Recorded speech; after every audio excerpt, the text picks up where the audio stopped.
ತಮಿಳುನಾಡು ಪ್ರಚಾರಕ್ಕೆ ಏನು ಬರ್ತಾ ಇಲ್ಲ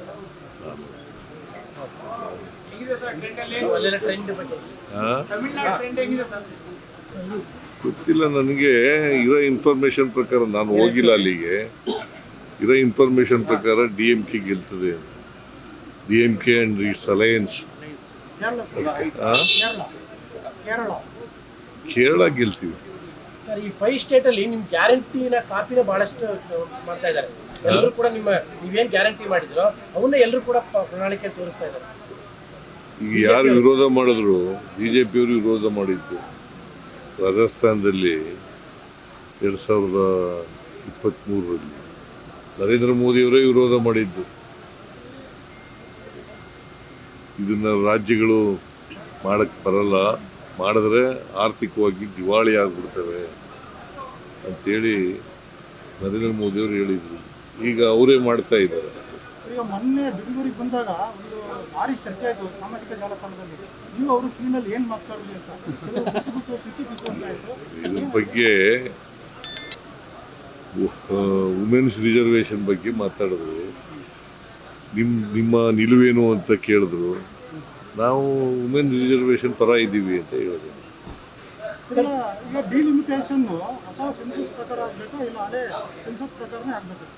ನನ್ನ ಪ್ರಕಾರ ಡಿಲಿಮಿಟೇಷನ್ ಮಾಡಬೇಕಾದ್ರೆ ಹೊಸ ಸೆನ್ಸಸ್ ಆದಮೇಲೆ ಮಾಡೋದು ಒಳ್ಳೆಯದು. ಒಳ್ಳೇದು. ಯಾಕಂತಂದರೆ ಅದಕ್ಕೋಸ್ಕರನೇ ವಿರೋಧ ಮಾಡೋದು ನಾವು. ಡಿಲಿಮಿಟೇಷನ್ ವಿರೋಧ ಮಾಡಿರೋದು.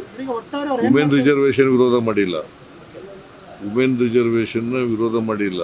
ಯಾಕಂತಂದರೆ ನಾವು ಆಲ್ ಅಲಾಂಗ್ ವುಮೆನ್ ರಿಸರ್ವೇಷನ್ ಪರ ಇರೋರು. ಈಗ 73-74 ತಿದ್ದುಪಡಿ ತಂದವ್ರು ಯಾರು? ರಾಜೀವ್ ಗಾಂಧಿ. ಮತ್ತು ಕಾಂಗ್ರೆಸ್ ಪಾರ್ಟಿ ಅಲ್ವಾ 73-74.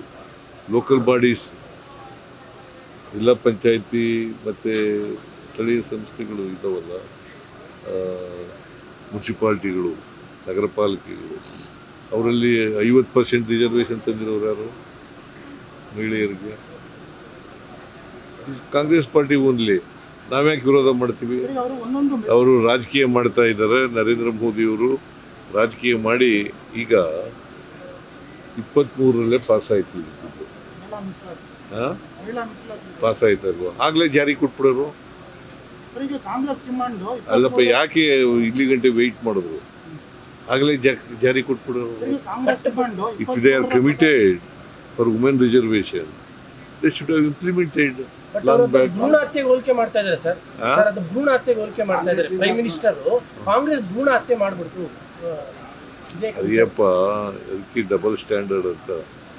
ನರೇಂದ್ರ ಮೋದಿ ಅವರಿಗೆ ಸಾಮಾಜಿಕ ನ್ಯಾಯದ ಪರ ಇಲ್ಲ. ಅವರು ಸಾಮಾಜಿಕ ನ್ಯಾಯದ ಪರ ಇಲ್ಲ. ಇದ್ದಿದ್ರೆ ಭಾಳ ಹಿಂದಿನ ಮಾಡ್ಬೋದು. ಎಷ್ಟು ವರ್ಷ ಆಯ್ತು ಅವರು ಅಧಿಕಾರಕ್ಕೆ ಬಂದು? 12 ವರ್ಷ ಆಯ್ತಲ್ಲ. ಯಾಕೆ ಇಲ್ಲಿವರೆಗೆ ಮಾಡಲಿಲ್ಲ? ಕಾಂಗ್ರೆಸ್ ಡಿಮಾಂಡ್ 23 ಪ್ರಕಾರನೇ ಮಹಿಳಾ ಮೀಸಲಾತಿ ಕೊಡಬೇಕು ಅಂತ. ಮೀಸಲಾತಿ ನಮಗೆ ಇದು ಈಗ ಜಾರಿ ಮಾಡೋಕ್ಕೆ ತೊಂದರೆ ಏನಿಲ್ಲ. 23 ಪ್ರಕಾರನೇ ಅದು 23 ಪ್ರಕಾರ ಮಾಡಿ ಅಂತ ನಾವು ಹೇಳ್ತೀವಿ. ಡಿಲಿಮಿಟೇಷನ್ ಮಾತ್ರ ಸೆನ್ಸಸ್ ಆದ್ಮೇಲೆ ಮಾಡಿ ಅಂತ. ಈಗ ಈಗ ನೋಡಿ, ನಿಮಗೆ 50% ಅಂತ ಮಾಡಿದ್ದಾರೆ. 50% ಎಲ್ಲ ರಾಜ್ಯಗಳಲ್ಲೂ ಹೆಚ್ಚು ಮಾಡ್ತೀವಿ. ಸಪೋಸ್ UP, ಕರ್ನಾಟಕ, UPನಲ್ಲಿ ಎಷ್ಟಾಗುತ್ತೆ? 120 ಆಗುತ್ತೆ, 42 ಆಗುತ್ತೆ. ಸೊ ನಮಗಿಂತ ಜಾಸ್ತಿ ಎಷ್ಟಾಗುತ್ತೆ ಅವರು? ಅದಕ್ಕೆ ಸೆನ್ಸಸ್ ಮಾಡಿ ಅದನ್ನು ಸರಿಯಾದ ರೀತಿಯಲ್ಲಿ ಮಾಡಬೇಕು. ರಿಸರ್ವೇಷನ್ ಮಾಡುವಾಗ ಎಲ್ರಿಗೂ ಸಮಾನವಾಗಿ ಹಂಚ್ತಕ್ಕಂಥ ಕೆಲಸವನ್ನು ನ್ಯಾಯಯುತವಾಗಿ ಎಷ್ಟು ಹೆಚ್ಚಾಗಬೇಕು? ಈಗ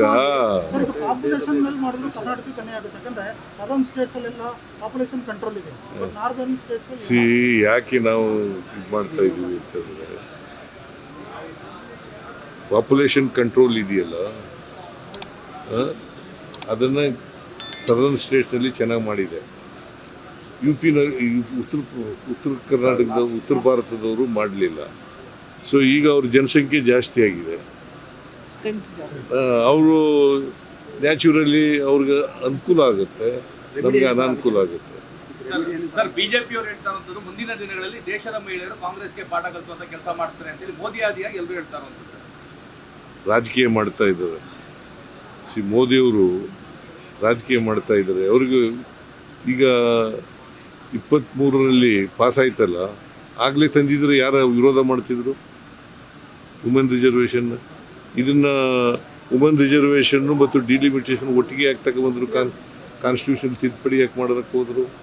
ಅವ್ರಿಗೆ ನೋಯಿಂಗ್ ಫುಲ್ಲಿ ವೆಲ್ ಈಗ ಅವ್ರಿಗೆ ಅವ್ರಿಗೆ ಬೇಕಾಗಿಲ್ವ 2/3 ಇಲ್ಲ ಅಂತ ಅವ್ರಿಗೆ ಗೊತ್ತಿದ್ದು ಕೂಡ ಯಾಕೆ ಮಾಡಿದ್ರು? ಮಹಿಳಾ ಮೀಸಲಾತಿ ಅವ್ರಿಗೆ ಬೇಕಾಗಿಲ್ವ ಅಂತ ಯಾರಿಗೆ? ಬಿಜೆಪಿ. ಸಾಮಾಜಿಕ ನ್ಯಾಯಕ್ಕೆ ವಿರುದ್ಧ ಅವರು. ಸರ್ ಈಗ ಸರ್ ಯಾರೀಸ್ ಅವ್ರ ಮನೆ ಮೇಲೆ ರೈಡ್ ಆಗಿದೆ. ಯಾರೀಸ್ ಅವ್ರ ಮನೆ ಮೇಲೆ ರೈಡ್ ಆಗಿದೆ. ಯಾರೀಸ್ ಅವ್ರ ಮನೆ ಮೇಲೆ ಗೊತ್ತಿಲ್ಲ ನನಗೆ.